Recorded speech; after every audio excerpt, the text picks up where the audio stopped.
On connaît tous l'adage, évidemment, cet aphorisme. Les marchés ont tous les jours raison, mais ils n'ont pas toujours raison. Et c'est ce que doit penser aujourd'hui Philippe Béchat. Bonjour Philippe. Bonjour David. Il s'est fait tout beau, rédacteur en chef de La Bourse au quotidien. Vous êtes convaincu que les marchés ont une mauvaise grille de lecture sur deux points importants, notamment l'Italie. C'est vrai que depuis, ça y est, il y a eu la formation de ce nouveau gouvernement. Vous me direz, au moins, on n'a pas d'élection législative anticipée, avec la possibilité d'avoir un gouvernement de coalition populiste renforcé, anti-système. Mais voilà, les taux à 10 ans italiens ont largement reflué, la bourse est repartie.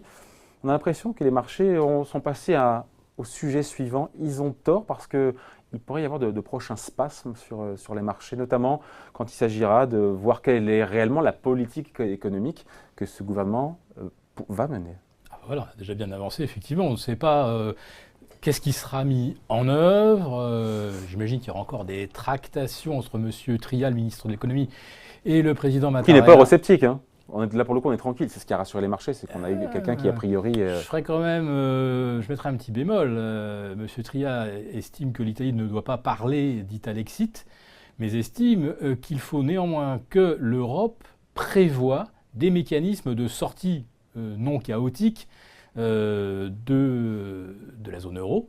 C'est déjà moins violent. Hein. C'est moins violent, mais ça veut dire quoi? Ça veut dire qu'on ouvre la porte, effectivement, à une sortie pour des pays qui, manifestement, n'y arrivent plus ou pour lesquels les partenaires, entre guillemets, ne font preuve d'aucune bonne volonté pour résoudre les problèmes. Et M. Tria a déjà plusieurs reprises fustigé l'Allemagne pour son culte des excédents, pour son égoïsme et pour l'absence de toute compréhension pour les problèmes que connaît l'Italie.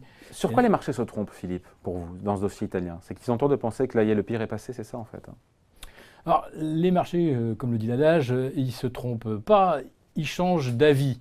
Le problème, c'est de savoir effectivement comment ils forgent leur avis, et comme vous l'avez dit, quelle est leur grille de lecture. Alors, quand on voit aujourd'hui comment ils digèrent toutes les mauvaises nouvelles, on peut se dire soit cette grille de lecture est dysfonctionnelle, soit c'est le système lui-même qui est dysfonctionnel. Je pense qu'il y a un petit peu des deux. Le système dysfonctionnel, oui. Quand l'Italie a un solde négatif Target 2 de 427 milliards d'euros... Oh là, on a perdu tout le monde. Un solde Target 2 de l'Italie de 427 milliards d'euros, ça veut dire quoi? C'est-à-dire que si on combine tous les besoins en capitaux de l'Italie plus les déficits par rapport à l'Allemagne, c'est-à-dire par rapport aux pays auxquels l'Italie doit régler des biens et ses services importés, ça veut dire que les déséquilibres sont absolument colossaux. Alors peut-être pour être plus concret, pour dire, pour essayer de bien toucher du doigt à quel point l'Italie a des soucis. Bon, déjà, le montant des créances irrecouvrables accumulées par le système bancaire italien, c'est 200 milliards d'euros. C'est-à-dire que ça, c'est pas nouveau. Ce chiffre-là, on l'avait il y a un an, il y a 2 ans. Vous allez voir, ça n'est pas nouveau, ça ne s'est pas amélioré. C'est-à-dire qu'on nous dit que depuis l'année dernière, l'Italie a retrouvé un tout petit peu de croissance, sauf que cette croissance, elle est toujours 1% en dessous de la moyenne européenne. Ça va mieux, mais il ne rattrape pas. Donc les déficits, les dettes continuent d'en arriver d'autres. Vous voyez, c'est pas comme si on avait eu 200 milliards l'année dernière, et puis bon, on en a épongé, puis maintenant ça se calme, et on n'en a plus que 180 milliards. Non, il y a des mauvaises dettes qui continuent d'émerger. Et les mauvaises dettes, c'est un tiers du total des mauvaises dettes européennes. Après ça, si on va regarder de façon plus fine, d'où proviennent ces dettes portées par le système bancaire allemand? Elles proviennent des PME et un petit peu moins de TPE. Je m'explique. Contrairement à l'Allemagne, qui a énormément de grandes entreprises qui sont à taille régionale, hein, puisque l'Allemagne a une structure fédérale et chaque Länder a essayé d'avoir ses champions, l'Italie, en fait, elle a 99,9% de PME et de TPE. Et 0,1% de grandes entreprises, dont les 99,9% sont les sous-traitants. J'exagère, puisqu'en fait, il y a 95% d'entreprises qui sont des micro-entreprises, artisans, etc. Mais l'essentiel des entreprises italiennes est sous-traitant de grands groupes. Et on voit que là, il continue d'émerger de mauvaises dettes dans ce secteur des PME, TPE. Mais plutôt dans les PME. Pourquoi ? parce que l'essentiel des prêts en défaut sont des prêts entre 5, 25, 50 millions d'euros. C'est évidemment pas l'artisan qui a une dette de 5 millions. Ça veut dire qu'il y a beaucoup de PME, de grosses PME qui sont en difficulté et qui ne ressortent pas, alors que c'est la structure même de l'économie italienne. Donc vous avez en Allemagne des grosses PME qui se portent très bien, qui exportent, et en Italie vous avez énormément de TPE le lien avec les sous-traitants. marchés, là où les marchés se trompent, c'est que justement, par rapport au taux de défaut sur les crédits bancaires, ce taux de défaut ne se réduit pas. 10 ans après la crise, l'Allemagne continue d'écraser quelque part l'Italie en termes de performance commerciale. Donc l'Italie n'en ressort pas.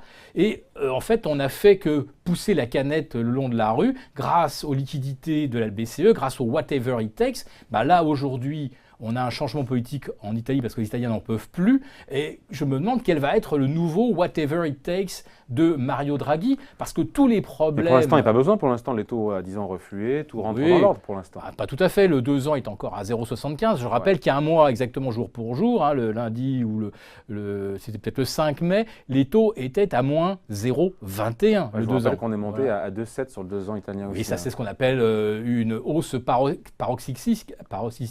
Mais la question est de savoir où est-ce que ça va s'équilibrer maintenant. Est-ce que ça va s'équilibrer à 0,25, 0,50 ? On ne le sait pas. Et on peut avoir, comme vous le disiez, de nouveaux accès de nervosité. Parce que, je le répète, aucun problème structurel de l'Italie n'est résolu.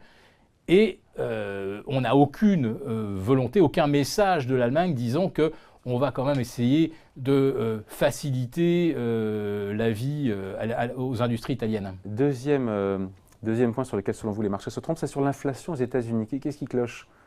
En quoi est-ce que les marchés anticipent mal l'inflation aux États-Unis? Parce qu'on a eu les chiffres de l'emploi qui montrent, qui est plutôt satisfaisant d'ailleurs sur le... Rien à dire. Sur le mois, non, mais c'est vrai, sur le mois de mai, 220 000 créations d'emplois contre 190 000 attendus, des salaires en hausse de 2,7. 2,7. Voilà. 2,7, oui. Pas vraiment un dérapage. Alors, où est-ce que les marchés se trompent sur quoi? Le problème, comme je disais, il y a une grille de lecture et puis il y a ce qu'on lit. Et ce que l'on lit est dysfonctionnel, puisque la jauge de l'inflation aux États-Unis mesure à peu près tout, sauf la vraie inflation. Donc le thermomètre, voilà, quand on n'a pas content de la température, on cache le thermomètre, c'est ça? Voilà. Et quand on voit qu'il y a quelques petits ferments inflationnistes, on explique ça. C'est la hausse des carburants, de l'énergie, c'est temporaire. De toute façon, on va l'exclure de la mesure dite core, c'est-à-dire hors inflation énergie. Donc bref, une fois qu'on a sorti tout ce qui monte, on pond un baromètre de l'inflation dans lequel il n'y a que les éléments qui, eux, ne bougent pas ou qui peuvent éventuellement baisser, comme l'électronique, etc.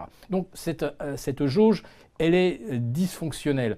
Les Américains sont confrontés à beaucoup de choses. L'explosion des taxes locales, puisque l'État fédéral ne finance plus rien. Je ne vais même pas revenir sur l'exemple des universités où elles doivent toutes se débrouiller toutes seules. Les taxes locales augmentent, pas les salaires. Là, la hausse des carburants, elle a déjà absorbé en 3-4 mois tout ce que les Américains modestes avaient pu gagner, entre guillemets, grâce aux taxes réformes de Trump. Donc votre idée, c'est que l'inflation, là, ce n'est pas les marchés, l'inflation est mal mesurée, c'est ça? Elle est très mal mesurée. Mais quel rapport avec les marchés? C'est que les marchés, eux, se fient à une statistique officielle en disant il n'y a pas d'inflation, pas de hausse de taux, donc on est vraiment tranquille, l'argent va continuer d'être pas cher. Alors c'est vrai qu'aujourd'hui l'argent, c'est plus la Fed qui le déverse, c'est toujours la Banque centrale du Japon, c'est toujours la Banque centrale de Chine, donc il y a de la liquidité, elle est pas chère, il n'y a pas d'inflation, elle va rester pas chère. Alors oui, ça je peux entendre ce raisonnement. Le problème, c'est que la vraie inflation, elle existe, elle ampute le pouvoir d'achat des ménages, donc elle menace la croissance, ça c'est une chose. La deuxième, c'est que les déficits américains, eux, ils explosent avec les réformes fiscales mises en place. Donc il y a un déficit de recettes fiscales énorme et il y a donc des besoins de financement colossaux, c'est-à-dire que les États-Unis doivent absorber une part grandissante de l'épargne mondiale. parce que la Fed n'achète plus, elle ne monétise plus la dette via les QE. Et il faut la rendre plus attractive, cette Et il dette faut donc américaine. effectivement la rendre plus attractive au moment où des tas de pays sont en grande difficulté, Argentine, Turquie, Vietnam, beaucoup de pays d'ailleurs de la zone Asie du Sud-Est sont en difficulté, ont besoin de capter des capitaux. Tout le monde va être obligé de lever ses taux en même temps. Et en plus de ça, pour les émergents, comme ils remboursent en dollars et que le dollar vient également de prendre près de 8% depuis le début de l'année, ça renchérit la dette. Enfin, on est dans une spirale et les marchés ne veulent pas se projeter, ne veulent pas le voir. Donc je ne dirais pas qu'ils se trompent, c'est juste de l'aveuglement. Ou alors, c'est la preuve, une nouvelle preuve, que la seule chose sur laquelle se fonde l'avis du marché, l'avis, c'est qu'il y a plein d'argent, plein de liquidités, elles ne sont pas chères. Donc, on investit dans les actions, toujours. Et donc là, tout s'explique. Ce sera le seul raisonnement qui tienne. Merci à vous donc. Philippe Béchat, donc rédacteur en chef de La Bourse au quotidien. C'est son point de vue, il l'assume. Merci.